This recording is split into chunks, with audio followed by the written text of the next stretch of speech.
Бисмиллахир-рахманир-рахим. Зарни ва ман халақту вахида дейді. Ей Мұхаммед дейді.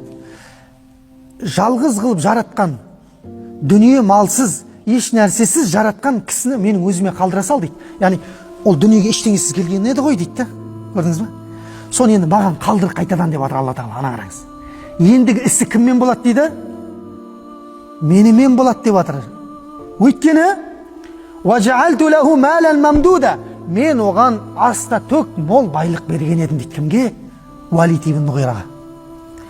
وَبَنِينَ شُهُودًا және оларға әркез сүйеу болып жанынан табылатын балаларды берген едім дейді Алла Тағала. وَمَهَّدْتُ لَهُ تَمْهِيدًا және ол тыныш өмір сүрсін деп бүкіл байлықты, игілікті дүниедегі алдына әкеп қойған едім дейді Алла Тағала. ثُمَّ يَطْمَعُ أَنْ أَزِيدَ ол оңбаған тағы да болса екен деп не істейді? Дәмете беретін еді дейді. Ана көрдіңіз ба, не екен бұған керегі? Бұған керегі Алланың ақиқаты емес, бұған керегі дүние менен билік ет дейді. Калла иннаху кана ли аятина анида. Жоқ дейді, ол ештеңеден дәмеленбей ақ қойсын, өйткені ол қасарысып біздің аяттарымызға қарсы шықты дейді. Ана қараңыз, тыңдап кішкентай қалған кезде 10% қайтадан қарсы шықты. Қазір қандай керемет сөзімен айтады. Саурхиқуху суғуда, жақында оны мен ауыр азапқа саламын дейді Алла Тағала. Неге? Себебі иннаху факкара ва қаддар. Ол ана мәжілісте біраз ойланды дейді. Мұхаммедке ілессем бекен, әлде мына жаққа кетсем бекен деп. Сөйтіп ойлап пішті дейді ана. Так, Мұхаммедке қарай кететін болсам, кілең әлсіздер, құлдар исламды қабылдап жатқан. А мына жақта өңшең мықтылар. Мықтылар жақта қала берейін деді. Иннаху факкара ва қаддар фақутила кайфа қаддар. Өлтірілгір дейді Алла Тағала айтып жатыр. Қарғыс қой. Өлтірілгір, қалайша ол оны өлшеп бақты дейді. Қалайша ол ал жаққа қарай кетіп қалды дейді. Сумма қутила кайфа қаддар. Тағы да дейді. Тағы да қайталап айтамын дейді Алла Тағала. Өлтірілгір, қалайша ол пішіп бақты оны өлшеп.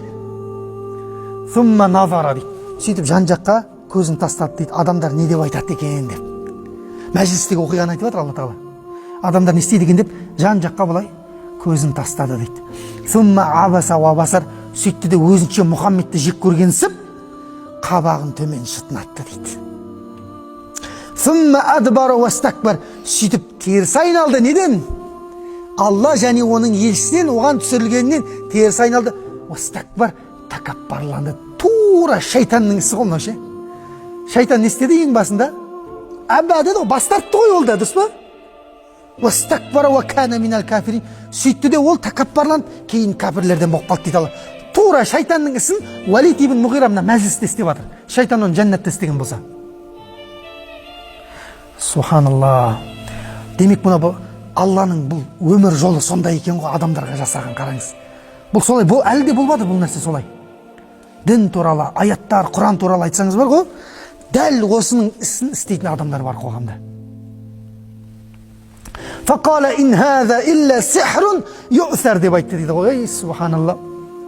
Бұл бір Құдайдың сөзі емес дейді, ана қараңыз айт. Бұл бар болғаны атам заманнан келе жатқан сиқыр ғой деп айтты дейді. Бағана сиқыр деген сөзді қуаттау үшін өзі айтқан. Инна хаза илля қаулул башар. Бұл тек бар болғаны адамның сөзі ғой деп айтты дейді. Алланікі емес бұл дейді. Сауслихи сақыр. Енді мен оны жақында отқа тастаймын дейді Алла Тағала. Уама адрака ма сақар. Сақардың не екенін білесің бе? Алла отқа деген жоқ, сақарға тастаймын деп жатыр. Сақар деген тозақтың бір қақпасы. Сақардың басқалардан ерекшелігін айтып жатыр Алла Тағала. Ла тубқи ва ла тазар дейді. Уама адрака ма сақар. Мұхаммед, сен сақардың не екенін білесің бе деп жатыр. Кім біреу біле ма сақардың не екенін? Ешкім білмейді, пайғамбар да білмейді саллаллаху алейхи уассалам. Егер де Алла оған білдіртпесе, не екен енді, не екен деп жатсақ, Алла Тағала айтады. Ла тубқи ва ла тазар дейді. Ол өзінің ішінде түк қалдырмайтын дейді. Және терілерді жоқ қылып, қайтадан орнына келтіп жалмайтын от дейді. Ана қараңыздар. Кім барады дейді ол жерге? Халид ибн Валидтің әкесіне дайындалған. Лауахатул лил башар. Ол теріні, сақардың өзгешелігі дейді. Теріні не істейді дейді? Шыжғырғанның үстіне шыжғыра береді дейді, қайта-қайта. Лауаха деген қайта-қайта деген ғой. Қайта-қайта шыжғыра береді дейді. Теріні өртегеннің үстіне өртей береді дейді. алейха тисата ашар. Адамдар оның үстінен шыққысы келеді жаңа. Оттан бар ғой, қайта-қайта өртеп шыққысы келген кезде не дейді? Алейха тисата ашар. Оның үстінде 19 тозақтың періштесі қайтадан лақтырады дейді отқа қарай. Шығу жоқ деп тұр ғой. Көрдіңіз бе? Енді мына жерде деген сол Муддассир сүресінің аяттарында Алла тағала осы Валид ибн Муғира жайында айтып тастаған өте қатты қорқынышты қылып. Бұны көтеріп жүру. Халидке не болған жоқ? Оңай болған жоқ. Халид кейін исламды қабылдады ғой өйткені радиаллаху анху. Мына Абу Жахилдің де баласы, Абу Жахил де тозақпен сүйіншіленген, білесіздер ме? Пайғамбар саллаллаху алейхи ва саллям айтады, бір тісі тозақта іскен кезде, күйіктен іскен кезде Ухуд тауындай болып кетеді деп айтқан. Бір тісі Абу Жахилдің. Ухуд тауын көрген шығарсыздар, қандай керемет үлкен тау. Бір тісі сондай болатын болса, 32 тісін қандай болып, өзінің қандай болып істейтіндігі жайлы ойлануға адамның ақылы жетпейді. Бірақ бұлардың екеуінің де баласы исламды қабылдаған. Пайғамбар саллаллаху алейхи ва саллям сахабаларға бұлар исламды қабылдап келіп жатқан кезде айтады, бұлардың әкелері туралы ешқашан айтпаңдар дейді, ана қараңыздар. Көңілдеріне тимеңдер ешқашан дейді. Қандай керемет пайғамбар, Ол деген сөз не деген сөз? Намазға, имамдыққа өткен кезде мына сүрелерді оқымаңдар деп жатыр ғой. Қазір Абу Жахилге де аят түседі. Мына сүрелерді, мыналар сендердің арттарыңа ұйыған кезде оқымаңдар деп жатыр. Өйткені ауыр тиеді оларға. Әкең ғой бәрібір сенің ол. Көрдіңіз бе? Сондықтан енді бірақ енді таңдау болды өзінде. Таңдау болды, өзінің таңдауы сол болды. Сондықтан өз есеп қисабын береді иншалла қиямет күні. Мінекей осылайша бұлар сонымен кім деп шақыратын болды? Ертең Мұхаммедті қажылыққа адамдар келген кезде бұлар Меккенің сыртына шығып кетеді ертең. Біздің ауылда Мұхаммед деген шыққан, сиқыршы, құлағыңа мақта тығып кір деп айтатын болған. Мақта тығып, құлағыңа мүлдем не істеме, тыңдама, бір сөз тыңдадың, біттің деп айтатын болған. Анаған адамдар қалай сиқырланып қалады білмейді. Туған, туыс, бауыр бәрін істеп жатыр. Ажыратып жіберіп жатыр дейді. Дайындалып жатыр бұған, солар қажылық маусымына дайындалып жатыр бұға. Бірақ Алла тағала Құранда бұлардың сөздерінің барлығына жауап беріп тастаған. Алла тағала Құран кәрімде не деді? وَمَا أَنْتَ بِنِعْمَةِ رَبِّكَ بِمَجْنُونَ деді.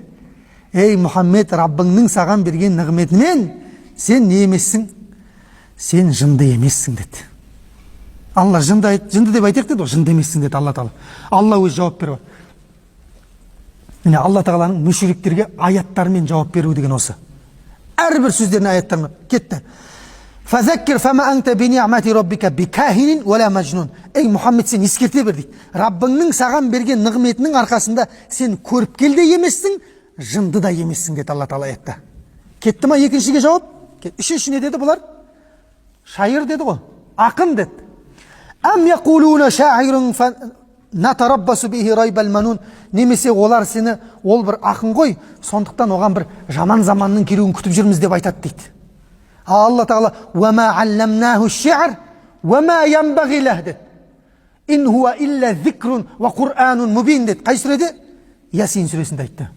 وَمَا عَلَّمْنَاهُ الشِّعْرَ. Біз оған Мұхаммедке ақындық өлең жолдарын үйреткен емеспіз деді. وَمَا يَنْبَغِي لَهُ. Ол оған лайықта емес деді, өлең айту деді, жыр айту. إِنْ هُوَ إِلَّا ذِكْرٌ. Бұл бар болғаны адамдарға ескертуші,